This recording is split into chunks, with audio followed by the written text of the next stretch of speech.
ಎಲ್ಲರಿಗೂ ನಮಸ್ಕಾರ ಸ್ನೇಹಿತರೆ. ಗೃಹಲಕ್ಷ್ಮಿ ಯೋಜನೆ ಯಾವಾಗ ಜಾರಿಗೆ ಬಂದಿದೆಯೋ ಅಲ್ಲಿಂದ ಇಲ್ಲಿಯವರೆಗೆ ಮಹಿಳೆಯರ ಖಾತೆಯಲ್ಲಿ ಒಂದಷ್ಟು ಹಣ ಸಂಗ್ರಹ ಆಗಿದ್ದಂತೂ ಸುಳ್ಳಲ್ಲ. ಯಾಕಂದರೆ ಇಲ್ಲಿಯವರೆಗೆ 7 ಕಂತಿನ ಹಣ ಬಿಡುಗಡೆಯಾಗಿದ್ದು ಮಹಿಳೆಯರ ಖಾತೆಯಲ್ಲಿ ಉಚಿತವಾಗಿ 14,000 ರೂಪಾಯಿಗಳು ಸಂಗ್ರಹ ಆಗಿವೆ. ನಾವು ಮನೆಯಲ್ಲಿ ಕುಳಿತುಕೊಂಡರೆ ಇಷ್ಟು ಹಣವನ್ನು ಯಾರೂ ಕೊಡುತ್ತಿರಲಿಲ್ಲ. ಆದರೆ ಸರ್ಕಾರದಿಂದ ಈಗ ಉಚಿತವಾಗಿ 2,000 ರೂಪಾಯಿ ಪ್ರತಿ ತಿಂಗಳು ಖಾತೆಗೆ ಬರ್ತಾ ಇದೆ ಅಂತ ಗೃಹಲಕ್ಷ್ಮಿ ಯೋಜನೆಯ ಫಲಾನುಭವಿ ಮಹಿಳೆಯರು ಖುಷಿಯಿಂದ ಹೇಳಿಕೊಳ್ಳುತ್ತಾರೆ. ಆದರೆ ಇನ್ನೊಂದು ಕಡೆ ಅರ್ಜಿಯನ್ನು ಸಲ್ಲಿಸಿ ಯಾವ ಕಾಲ ಆಯಿತು, ಎಲ್ಲ ದಾಖಲೆಗಳು ಸರಿಯಾಗಿ ಇದೆ, ಆದರೂ ನಮಗೆ ಮಾತ್ರ ಹಣ ಬಂದಿಲ್ಲ ಅಂತ ಇನ್ನೊಂದಿಷ್ಟು ಮಹಿಳೆಯರು ಗೃಹಲಕ್ಷ್ಮಿ ಯೋಜನೆಯ ಹಣ ಬಾರದೇ ಇರುವುದಕ್ಕೆ ಬೇಸರ ವ್ಯಕ್ತಪಡಿಸಿದ್ದಾರೆ. ನೀವು ಬ್ಯಾಂಕ್ನಲ್ಲಿ ಕೆಲವು ಪ್ರಮುಖ ಕೆಲಸಗಳನ್ನು ಮಾಡಿಕೊಂಡ್ರೆ ತಪ್ಪದೇ ನಿಮ್ಮ ಖಾತೆಗೆ ಹಣ ವರ್ಗಾವಣೆಯಾಗುತ್ತದೆ ಎಂದು ಸರ್ಕಾರ ಈಗಾಗಲೇ ಭರವಸೆ ನೀಡಿದೆ. ಬ್ಯಾಂಕ್ನಲ್ಲಿ ನೀವು ಮಾಡಲೇಬೇಕಾದ ಕೆಲಸಗಳಿವು. KYC ಎನ್ನುವುದು ಕಡ್ಡಾಯವಾಗಿರುವುದರಿಂದ ನಿಮ್ಮ ಬ್ಯಾಂಕ್ ಖಾತೆಗೆ KYC ಅಪ್ಡೇಟ್ ಮಾಡಿಸಿ. ಆಧಾರ್ ಕಾರ್ಡ್ ಅಪ್ಡೇಟ್ ಮಾಡಿಸಿಕೊಳ್ಳುವುದು ಮುಖ್ಯ. ಜೂನ್ 14, 2024 ಮಾತ್ರ ಆಧಾರ್ ಕಾರ್ಡ್ ಅಪ್ಡೇಟ್ ಮಾಡಿಸಿಕೊಳ್ಳಲು ಅವಕಾಶ ಇದೆ. ಆಧಾರ್ ಕಾರ್ಡ್ ಅಪ್ಡೇಟ್ ಆಗದಿದ್ದರೆ ನಿಮ್ಮ ಬ್ಯಾಂಕ್ನ ಯಾವ ಕೆಲಸಗಳು ಕೂಡ ಸಂಪೂರ್ಣ ಕೊಡುವುದಿಲ್ಲ. KYC ಮಾಡಿಸಿಕೊಂಡಿದ್ದರೂ ಹಣ ಕೂಡ ಬಾರದೇ ಇರುವವರು ಬ್ಯಾಂಕ್ಗೆ ಹೋಗಿ NPCI ಮ್ಯಾಪಿಂಗ್ ಕೂಡ ಮಾಡಿಸಿಕೊಳ್ಳಬೇಕು. ಇದರ ಜೊತೆಗೆ ರೇಷನ್ ಕಾರ್ಡ್ ಮತ್ತು ಆಧಾರ್ ಕಾರ್ಡ್ ಲಿಂಕ್ ಆಗುವುದು ಕೂಡ ಕಡ್ಡಾಯವಾಗಿದೆ. ಗೃಹಲಕ್ಷ್ಮಿ ಹಣ ಫಲಾನುಭವಿಗಳ ಖಾತೆಗೆ ಆಟೋಮೆಟಿಕ್ ಆಗಿ ಬರುವುದರಿಂದ ನಿಮ್ಮ ಡಿಜಿಟಲ್ ದಾಖಲೆಗಳು ಸರಿಯಾಗಿರುವುದು ಬಹಳ ಮುಖ್ಯ. ಅತ್ತೆ ಮರಣ ಹೊಂದಿದ್ರೆ ಸೊಸೆ ಖಾತೆಗೆ ಹಣ ಬರುತ್ತದೆ. ಈಗಾಗಲೇ ಹಲವು ಕಡೆ ಈ ಸಮಸ್ಯೆಯನ್ನು ಕೂಡ ಜನರು ಎದುರಿಸಿದ್ದಾರೆ. ಗೃಹಲಕ್ಷ್ಮಿ ಯೋಜನೆ ಆರಂಭವಾದಾಗ ಅರ್ಜಿ ಸಲ್ಲಿಸಿದ ಸಾಕಷ್ಟು ಹಿರಿಯ ಮಹಿಳೆಯರು ಮರಣ ಹೊಂದಿದ್ದಾರೆ. ಈ ಹಿನ್ನೆಲೆಯಲ್ಲಿ ಅವರ ಖಾತೆಗೆ ಜಮಾ ಆಗಬೇಕಾದ ಗೃಹಲಕ್ಷ್ಮಿ ಹಣ ಬೇರೆ ಯಾರಿಗೆ ಸಿಗಬೇಕು ಎನ್ನುವ ಗೊಂದಲ ಕುಟುಂಬದವರಲ್ಲಿತ್ತು. ಇದಕ್ಕೆ ಸರ್ಕಾರ ಪರಿಹಾರ ತಿಳಿಸಿದ್ದು, ಅತ್ತೆ ಇಲ್ಲದೇ ಇದ್ದಲ್ಲಿ ಮನೆಯ ಹಿರಿಯ ಸೊಸೆ ತನ್ನ ಖಾತೆಗೆ ಹಣ ಬರುವಂತೆ ಮಾಡಿಕೊಳ್ಳಬಹುದೆಂದು ಸರ್ಕಾರ ಮಾಹಿತಿ ನೀಡಿದೆ. ಇನ್ನು ನಿಮ್ಮಲ್ಲಿ ಯಾವುದೇ ಗೊಂದಲಗಳಿದ್ದರೆ, ಖಾತೆಗೆ ಹಣ ಬಾರದೇ ಇರುವುದಕ್ಕೆ ಕಾರಣ ತಿಳಿಯದೇ ಇದ್ದರೆ ಹತ್ತಿರದ CDPO ಕಚೇರಿಗೆ ಭೇಟಿ ನೀಡಿ ಅಧಿಕಾರಿಗಳನ್ನು ಕೇಳಿ ಮಾಹಿತಿ ತಿಳಿದುಕೊಳ್ಳಿ. ಹಾಗೂ ಅವರ ಮಾರ್ಗದರ್ಶನದಲ್ಲಿ ನೀವು ಅಗತ್ಯ ಇರುವ ಬದಲಾವಣೆಗಳನ್ನು ಮಾಡಿಕೊಂಡ್ರೆ ತಪ್ಪದೇ ನಿಮ್ಮ ಖಾತೆಗೆ ಹಣ ಜಮಾ ಆಗುತ್ತದೆ. 8ನೇ ಕಂತಿನ ಹಣ ಬಿಡುಗಡೆಗೆ ಸರ್ಕಾರ ಸಿದ್ಧತೆ. ಎಲ್ಲರಿಗೂ ತಿಳಿದಿರುವಂತೆ 7ನೇ ಕಂತಿನ ಗೃಹಲಕ್ಷ್ಮಿ ಹಣ ಮಾರ್ಚ್ ತಿಂಗಳಲ್ಲಿ ಬಿಡುಗಡೆಯಾಗಿದೆ. ಇನ್ನು ಎಲ್ಲರ ಖಾತೆಗೆ ಹಣ ಬಾರದೇ ಇರಬಹುದು.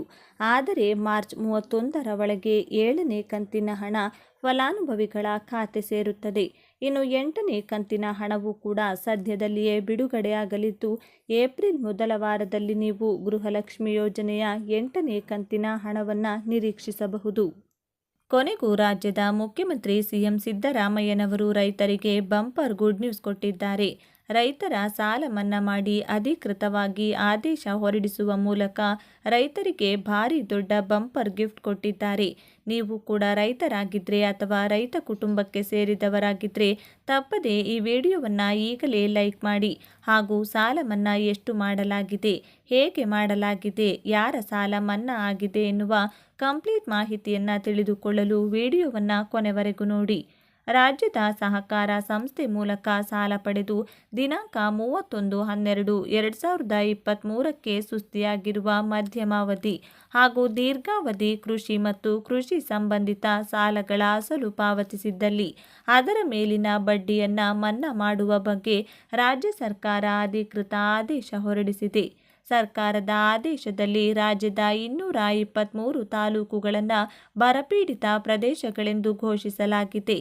ರಾಜ್ಯದಲ್ಲಿ ಉದ್ಭವಿಸಿರುವ ಅನಾವೃಷ್ಟಿಗಳ ಹಿನ್ನೆಲೆಯಲ್ಲಿ ರಾಜ್ಯದ ರೈತರು ಸಹಕಾರ ಸಂಸ್ಥೆಗಳಿಂದ ಮಧ್ಯಮಾವಧಿ ಮತ್ತು ದೀರ್ಘಾವಧಿ ಕೃಷಿ ಸಾಲ ಪಡೆದು ಸಾಲ ಮರುಪಾವತಿಸಲು ಆರ್ಥಿಕ ಸಂಕಷ್ಟವನ್ನು ಎದುರಿಸುತ್ತಿರುವುದನ್ನು ಮತ್ತು ಇದರಿಂದ ಸಹಕಾರ ಸಂಸ್ಥೆಗಳು ನಬಾರ್ಡ್ನಿಂದ ಪಡೆದ ಸಾಲವನ್ನು ಮರುಪಾವತಿಸಲು ಸಾಧ್ಯವಾಗದೆ ಪುನಃ ರೈತರಿಗೆ ಸಾಲ ನೀಡಲು ತೊಂದರೆಯಾಗುತ್ತಿರುವುದನ್ನು ಮನಗಂಡು ಇಂತಹ ಸುಸ್ತಿದಾರರಾದ ರೈತರನ್ನು ಋಣಮುಕ್ತ ಮುಕ್ತರನ್ನಾಗಿ ಮಾಡಿ ಮುಂದಿನ ತಮ್ಮ ಕೃಷಿ ಚಟುವಟಿಕೆಗಳಿಗೆ ಸಾಲ ಪಡೆದು ಅರ್ಹತೆ ಗಳಿಸಲು ಸರ್ಕಾರವು ಯೋಜನೆ ರೂಪಿಸುವುದು ಅತ್ಯವಶ್ಯಕವಾಗಿರುತ್ತದೆ. ಮೇಲೆ ಓದಲಾದ 2ರ ಸಹಕಾರ ಸಂಘಗಳ ನಿಬಂಧಕರ ಪತ್ರದಲ್ಲಿ ಸಹಕಾರ ಸಂಸ್ಥೆಗಳ ಮೂಲಕ ಮಧ್ಯಮಾವಧಿ ಹಾಗೂ ದೀರ್ಘಾವಧಿ ಸಾಲಗಳನ್ನು ಪಡೆದು ದಿನಾಂಕ 31/12/2023 ಅಂತ್ಯಕ್ಕೆ ಸಹಕಾರ ಸಂಸ್ಥೆಗಳಿಗೆ 56,879 ರೈತರಿಂದ 58,515.96 ಲಕ್ಷ ರೂಪಾಯಿಗಳನ್ನು ಮಧ್ಯಮಾವಧಿ ಹಾಗೂ ದೀರ್ಘಾವಧಿ ಕೃಷಿ ಸಾಲಗಳು ಸುಸ್ತಿಯಾಗಿದ್ದು ಇದರ ಮೇಲಿನ ಬಡ್ಡಿ ಬಾಬು ರೂಪಾಯಿ 44,020.50 ಲಕ್ಷಗಳಾಗಿರುತ್ತವೆ ಎಂದು ತಿಳಿಸಿರುತ್ತಾರೆ.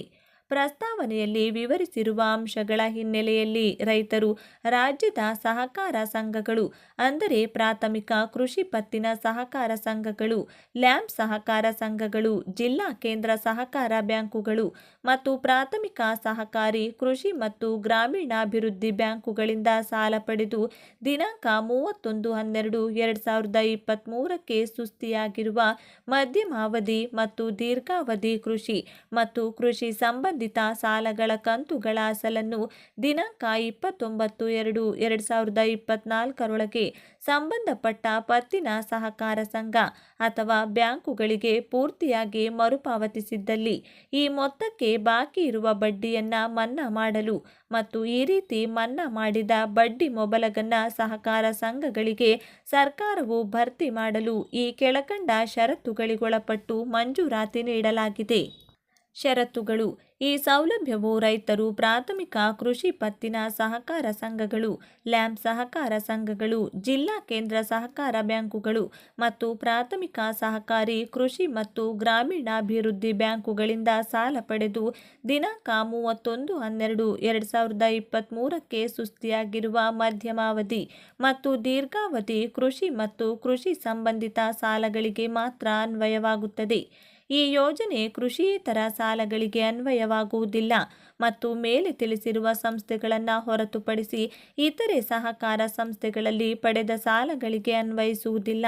ನಬಾರ್ಡ್ ಗುರುತಿಸಿದ ಕೃಷಿ ಅಥವಾ ಕೃಷಿ ಸಂಬಂಧಿತ ಮಧ್ಯಮಾವಧಿ ಮತ್ತು ದೀರ್ಘಾವಧಿ ಸಾಲಗಳಿಗೆ ಅಂದರೆ ಲಘು ನೀರಾವರಿ, ಭೂ ಅಭಿವೃದ್ಧಿ, ಸಾವಯವ ಕೃಷಿ, ಪಶುಸಂಗೋಪನೆ ಹಾಗೂ ಹೈನುಗಾರಿಕೆ, ಮೀನು ಕೃಷಿ, ರೇಷ್ಮೆ ಕೃಷಿ, ಕೃಷಿ ಯಾಂತ್ರೀಕರಣ, ಪ್ಲಾಂಟೇಶನ್ ಹಾಗೂ ತೋಟಗಾರಿಕೆ ಅಭಿವೃದ್ಧಿ ಉದ್ದೇಶಗಳಿಗೆ ಮಾತ್ರ ಈ ಯೋಜನೆ ಅನ್ವಯವಾಗುತ್ತದೆ. ಮುಂದುವರೆದು ರಾಜ್ಯ ಸರ್ಕಾರದ ಬಡ್ಡಿ ರಿಯಾಯಿತಿ ಬದ್ಧತೆಯಡಿ ವಿತರಿಸಿರುವ ಕೃಷಿ ಅಥವಾ ಕೃಷಿ ಸಂಬಂಧಿತ ಮಧ್ಯಮಾವಧಿ ಮತ್ತು ದೀರ್ಘಾವಧಿ ಸಾಲಗಳಿಗೆ ಮಾತ್ರ ಅನ್ವಯವಾಗುತ್ತದೆ. ಕೃಷಿ ಪತ್ತಿನ ಸಹಕಾರ ಸಂಘ ಅಥವಾ ಬ್ಯಾಂಕುಗಳಿಂದ ಪಡೆದು ದಿನಾಂಕ 31/12/2023ಕ್ಕೆ ಸುಸ್ತಿಯಾಗಿರುವ ಮಧ್ಯಮಾವಧಿ ಮತ್ತು ದೀರ್ಘಾವಧಿ ಕೃಷಿ ಮತ್ತು ಕೃಷಿ ಸಂಬಂಧಿತ ಸಾಲದ ಅಸಲನ್ನು ದಿನಾಂಕ 29/2/2024 ಸಂಬಂಧಪಟ್ಟ ಸಂಸ್ಥೆಗಳಿಗೆ ಸಾಲ ಪಡೆದ ರೈತರು ಮರುಪಾವತಿ ಮಾಡಿದ್ದಲ್ಲಿ ಸದರಿ ಸಾಲಗಳ ಮೇಲಿನ ಮರುಪಾವತಿ ದಿನಾಂಕದವರೆಗಿನ ಬಡ್ಡಿಯನ್ನು ಮನ್ನಾ ಮಾಡಿ ಸಂಬಂಧಪಟ್ಟ ಸಹಕಾರಿ ಸಂಸ್ಥೆಗಳಿಗೆ ಸರ್ಕಾರ ಭರಣ ಮಾಡುವುದು. ಈ ಯೋಜನೆಯು ಮಾರಿಟೋರಂ ಅವಧಿಯಲ್ಲಿ ಸುಸ್ತಿಯಾಗಿರುವ ಬಡ್ಡಿಗೂ ಸಹ ಅನ್ವಯವಾಗುತ್ತದೆ.